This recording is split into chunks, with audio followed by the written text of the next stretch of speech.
दोस्तों, स्वागत है आपका एक और नई वीडियो में। मैं हूं प्रतीक अत्री और आज आप मेरे पीछे देख रहे हो मेरी फ्रोंक्स को। आज आपको फ्रोंक्स वर्सेस पंच में बताने वाला हूं कि मैंने पंच को छोड़कर फ्रोंक्स को क्यों लिया। मैंने आपको बलिनो से अपना बताया था कि बलिनो मैंने क्यों नहीं ली और क्यों इसकी तरफ गया मैं। अब पंच को भी बहुत सारे लोग जो है इस कैटेगरी के अंदर फ्रोंक्स वाली कैटेगरी के अंदर मानते हैं, क्योंकि कहीं ना कहीं जो प्राइस रेंज है वो ही इतना कोई डिफरेंस नहीं है प्राइस के अंदर तो, और कुछ ना कुछ वेरिएंट्स जो है इनके ऊपर नीचे आ जाते हैं। तो एक प्राइस के अंदर आप फ्रोंक्स भी ले सकते हो और पंच भी ले सकते हो। तो आज आपको कुछ चीज़ें बताऊंगा, कुछ कारण बताऊंगा क्यों मैं पंच को छोड़कर इसके ऊपर गया। और दोस्तों, वीडियो शुरू करने से पहले एक नोट आप लोगों को, एक चीज़ अवेयरनेस के लिए बताना चाहूँगा।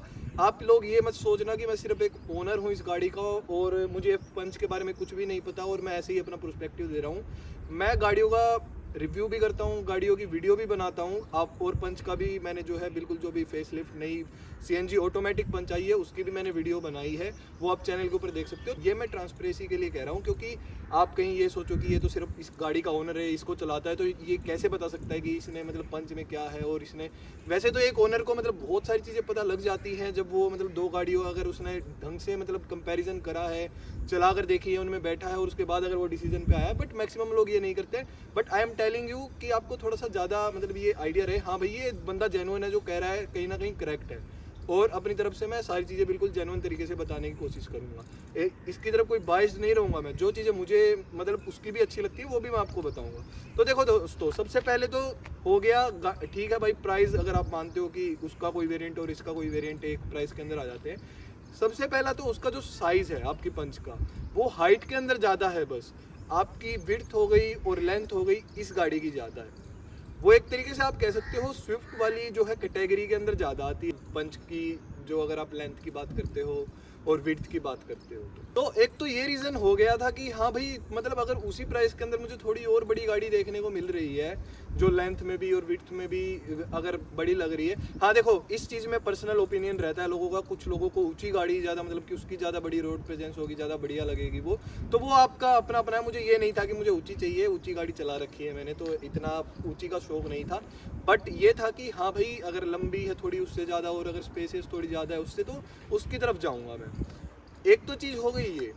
बाकी दूसरी चीज़ हो गई, मुझे चाहिए थी गाड़ी के अंदर कि मैं चलाऊं, मुझे अच्छी खासी चलानी है, ना उसमें कोई प्रॉब्लम आनी चाहिए, ना उसके अंदर मुझे कोई एज सच की माइलेज भी बिल्कुल ही ख़राब दे रही हो, ना वो चीज़ चाहिए थी मुझे। इसलिए मैं सीएनजी का, आप टैग देख भी रहे होगे इसके ऊपर, इसीलिए मैं सीएनजी के अंदर लेके आया था गाड़ी। और अब मैं आपको बताता हूँ, जब मैं इसके अंदर बैठा और पंच के अंदर बैठा मुझे क्या डिफरेंस फील हुआ कि मैं इसकी तरफ ज़्यादा आकर्षित हुआ। अब पंच के अंदर आप बैठते हो तो एक तो आपको बैठते ही वो लगेगी थोड़ी छोटी, चाहे आपको बोनेट उसका ज़्यादा एग्रेसिवली दिख सकता है इसके मुकाबले, बट अंदर से अगर बैठते हो, विड्थ की आप देखते हो, सीट्स की चौड़ाई देखते हो या फिर शोल्डर रूम देखते हो, तो इस गाड़ी के अंदर आपको ज़्यादा देखने को मिल जाता है। वो हेड रूम, हालांकि मैंने आपको बता दिया कि उसकी हाइट ज़्यादा है तो उसके अंदर आपको ज़्यादा देखने को मिल सकता है। बट इस गाड़ी के अंदर आपको आपकी ये जो चीज़ें मैंने आपको बताई वो ज़्यादा देखने को मिलती हैं। तो बैठते ही मुझे ये फील हुआ, हाँ भाई, कि वो थोड़ी सी ज़्यादा, हाँ भाई, अपीलिंग ज़्यादा इससे गाड़ी है वो।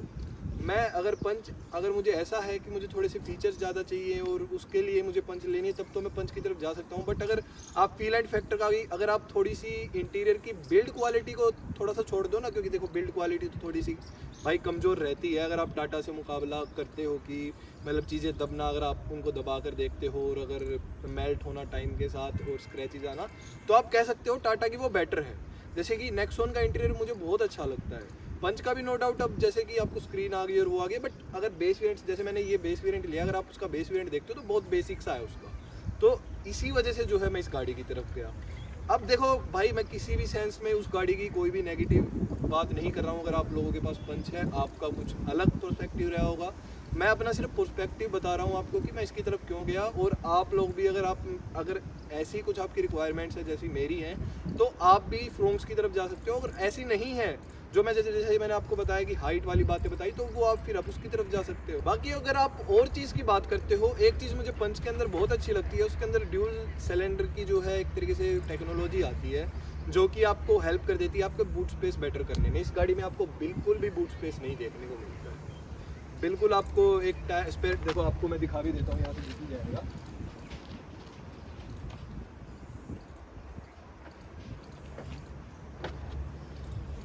यहाँ पर आपको एक ये आपका स्पेयर टायर देखने को मिल जाता है, यहाँ पर सिलेंडर देखने को मिल जाता है। आप एक बड़ी अटैची यहाँ पर कभी भी नहीं रख पाओगे, सिर्फ बैग्स आएंगे आपके इसके अंदर। आप बाद में CNG ट्रे लगवा लेते हो, वो लगवा लेते हो, फिर वो आपको ऊपर तक का मतलब इस गाड़ी के अंदर आपको मतलब अगर आपको लगेज ज़्यादा लेके जाना है और 5 आदमियों को जाना है तो this is not a practical car for you. ये चीज़ तो मैं कहूँगा। देखो भाई, अब आपको समझ में भी आ रहा होगा, I am not biased at all.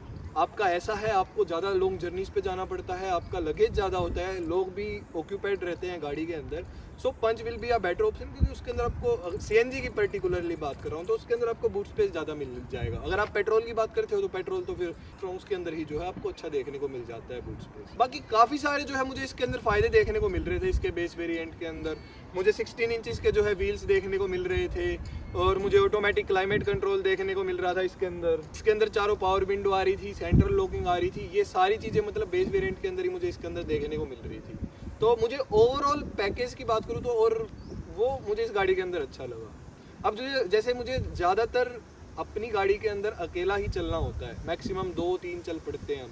ऐसा नहीं है कि हर टाइम मुझे 5 लोगों को ही लेके जाना और लगेज रहता है बहुत सारा, तो वो लगेज वाली और वो वाली प्रॉब्लम नहीं है। तो मेरे लिए तो ये गाड़ी सही है। बट जैसे मैंने आपको बताया कि अगर आप फैमिली के साथ ज़्यादा ट्रैवल करते हो तो आपको ये दुखी करेगी गाड़ी। आपको कुछ ना कुछ जुगाड़ करवाना पड़ेगा या फिर ऐसे ही कहीं कहीं मतलब कंजस्टेड होके ज़्यादा जाना पड़ेगा, तो आपके लिए ये गाड़ी इतनी सेंस नहीं बनाएगी। ये एक चीज़ मुझे लगती है। अगर आज के टाइम के हिसाब से आप अगर CNG गाड़ी को अगर एक मतलब देख रहे हो, इसको और पंच को। बाकी एक और पर्सपेक्टिव आप देख सकते हो भाई पंच की। डेफिनेटली देखो, बिल्ड क्वालिटी आपका जो आपके चाहे हार्ड प्लास्टिक की हो या फिर आपके जो मतलब लोहा होता है, जो ओवरऑल स्ट्रक्चर होता है, आपको डेफिनेटली बेटर देखने को मिल जाता है पंच का। वो तो कोई देखो भाई शक की बात नहीं है, टाटा वाले उसके अंदर आपको बढ़िया देते हैं, वो आपको हाँ चीज़ फील होगी भी भाई। ये मैं देखो बिल्कुल भी मैं क्यों बाइस्ड रहूँ भाई, मुझे हर चीज़ का पता है।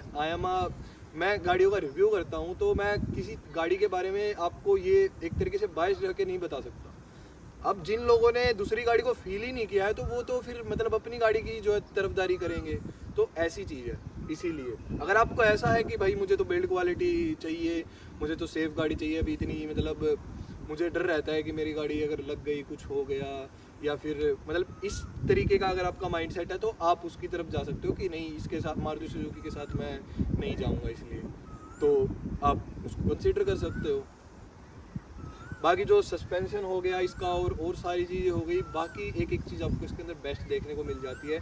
मेन इसका जो इंजन है, आपको भले ही पावर इतनी अच्छी ना हो इस गाड़ी के अंदर, बट जो रिफाइनमेंट है, जो आपको सुकून मिलता है गाड़ी को अगर आप बिना म्यूज़िक के भी चलाते हो तो मज़ा आता है, वो वाली चीज़ है इस गाड़ी के साथ। तो इसीलिए पंच के बावजूद मैं इसके ऊपर गया। और हाँ, एक चीज़ और बता देता हूँ, पंच का भी आपको जो स्टीयरिंग का स्मूथनेस है वो बहुत अच्छी देखने को मिल जाती है। और ये टाटा की हर गाड़ियों के अंदर है लगभग, पंच का आपको स्टीयरिंग बहुत स्मूथ देखने को मिलता है। मेरे ख्याल से इससे भी ज़्यादा स्मूथ है पंच के अंदर स्टीयरिंग व्हील जो है, इलेक्ट्रिक स्टीयरिंग जो आता है। और थोड़ा सा और ज़्यादा मतलब अब उसके अंदर भी मतलब टेक एक तरीके से अगर आप बात करो जो टॉप वेरिएंट्स के अंदर है, अगर आप टॉप वेरिएंट्स को देख रहे हो तो पंच के अंदर बिल्कुल अभी फ्रेशली ही जो है वो अपडेट हुई है, उसका फेसलिफ्ट आया है। तो उसके अंदर आपको काफ़ी सारी चीज़ें जो उसका 360 डिग्री कैमरा है, जो उसकी स्क्रीन है, जो उसका इंस्ट्रूमेंट क्लस्टर है, सारी चीज़ें आपको अपडेटेड देखने को मिलती है। तो एक तरीके से अगर आपको बिल्कुल ही फ्रेश पीस चाहिए है, फ्रोंक्स 3 साल लगभग 3.5 साल पुरानी हो गई है, अभी इसका फेसलिफ्ट भी थोड़े दिनों बाद आने वाला है, आधे साल या फिर 1 साल में, तो आप उसकी तरफ जा सकते हो कि अगर आपको एक बिल्कुल फ्रेश गाड़ी लेनी है तो ये सारी चीज़ें हैं बाकी दोस्तों। और यही कुछ चीज़ें मैंने कंसीडर करी जिनकी वजह से मैं गाड़ी इसको लेकर आया, और उसको मतलब मुझे इतना नहीं मतलब फील हुआ कि पंच की तरफ जाना चाहिए। बाकी अगर आपको पंच की जो मतलब चीज़ें मैंने आपको बताई, अगर वो आपको ज़्यादा अट्रैक्ट करती है तो आप उसकी तरफ जा सकते हो। बाकी दोस्तों, इस वीडियो के लिए इतना ही। अगर आपको ये वीडियो अच्छी लगी हो तो आप इस वीडियो को लाइक कर सकते हो और बताना आपको कि ये कंपैरिजन कैसा लगा। अगर आपको कुछ पॉइंट लगता है, अगर आप हेट कुछ मतलब कमेंट, देखो भाई अब वो तो आएंगे ही, क्योंकि फ्रोंक्स वर्सेस पंच हो गया, बहुत ज़्यादा हेटेड जो है एक तरीके से वो रहता है। तो मैंने वो देख ही लिया मेरे कमेंट्स के अंदर ही, जब से वीडियो डालनी शुरू करी है ना फ्रोंक्स की, उसके बाद वो तो पता चल ही गया। बट आप जेन्युइनली बताना कि हाँ भाई कि यही चीज़ें लगती है हम लोगों को भी, और आप लोग भी इस चीज़ को कंसीडर कर सकते हो। बाकी अगर आप चैनल के ऊपर नए हो तो ऐसे ही फ्रोंक्स से रिलेटेड और गाड़ियों से रिलेटेड वीडियोज़ को देखने के लिए आप हमारे चैनल के साथ जुड़ सकते हो। बाकी ये वीडियो देखने के लिए आप सभी का धन्यवाद। Thank you so much.